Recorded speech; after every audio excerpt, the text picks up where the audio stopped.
Okay.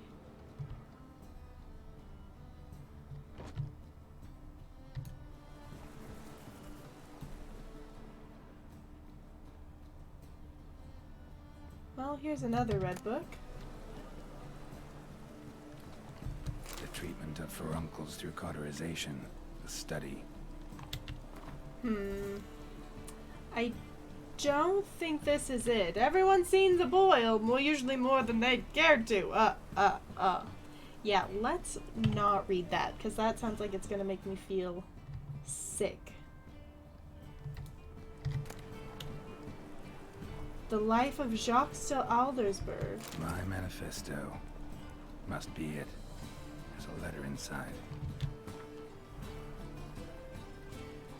The Grand Master. I was like, this name sounds so familiar. He's... Okay, oh my gosh. Okay. The reasons for choosing Jacques de Aldersberg as Grand Master remains a mystery. It does. The Order of the White Rose has gone through a crisis in those times and was on the verge of collapse, so one might guess that the Brethren wish to have someone decisive as their leaders, someone with a clear vision. De Aldersberg was precisely such a man. One of his first decisions was to change the Brotherhood's name to the Order of the Flaming Rose. The most puzzling aspect, however, is that the Order and the King himself decided to trust a man who, for all intents and purposes, had appeared out of nowhere. They say he was a wanderer, an itinerant priest who moved crowds with his speeches declaiming non-humans. They say he worked miracles and showed his flock visions of a world destroyed by a white frost. He did do that. I remember. He was undoubtedly a man of great charisma, one instilled with unshakable principles, which he in turn to instill in others. Was he truly a source? Was he indeed gifted with raw magic talent? That we will never know for certain. Letter from A. A for Alvin? In the ocean of possibility, some events are more likely and some less. It is not easy to fish out the first, not even when one's intellect stretches through all time and space. I left this letter for you in the hope that despite all odds, you will come across it one day, for I must warn you. Mankind is threatened. The prophesied destruction by the White Frost is not just babbling of some mad she-elf. Perhaps I will have the opportunity to convince you of this in person. It's not going to go well, bud. If not, I must rely on this letter, which you will read many years from now at a time when you know more than you did when we first met.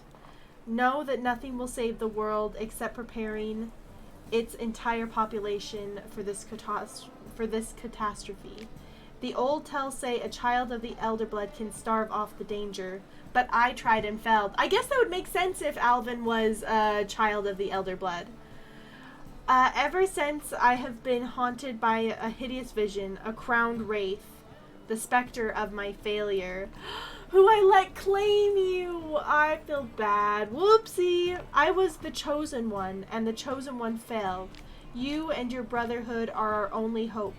When the times of the wolf's blizzard come,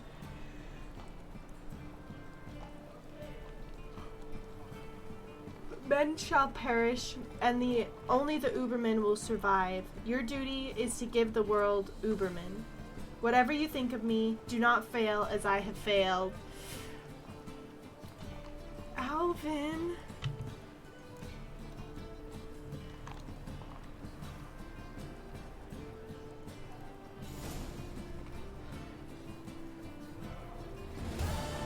Very interesting. Is it gonna give me a character? It gave me some crowns, okay. No, it didn't give me a character entry. So that must be so confusing. If you didn't play one. Let's take a look at it.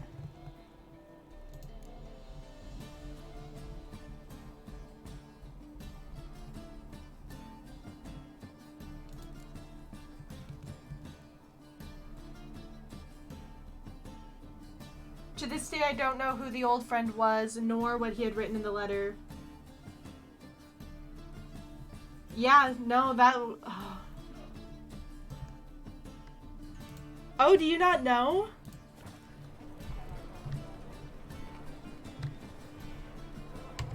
It's all Alvin. So in the first game, you like have this child that you run into and you kind of take care of him for a while. His name is Alvin. And one of the reasons you take care of him is because he has a really strong magical power. And both you and Triss try to like contain it because he has this power to teleport. And then at the end of the game, you fight the Grand Master, who is Jacques de Aldersberg. But before you fight the Grand Master, Alvin vanishes. He teleports and you have no idea where he is. And I believe pretty much what happens is he teleports into the past and becomes Jacques de Aldersberg and becomes the Grand Master who you fight at the end of the game. And that's why it was signed A for Alvin, and in the memoir of Jacques de Aldersberg, the Grand Master from the first game.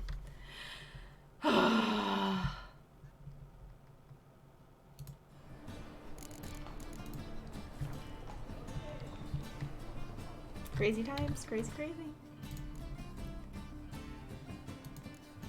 I do not want to... We could go do a race real quick.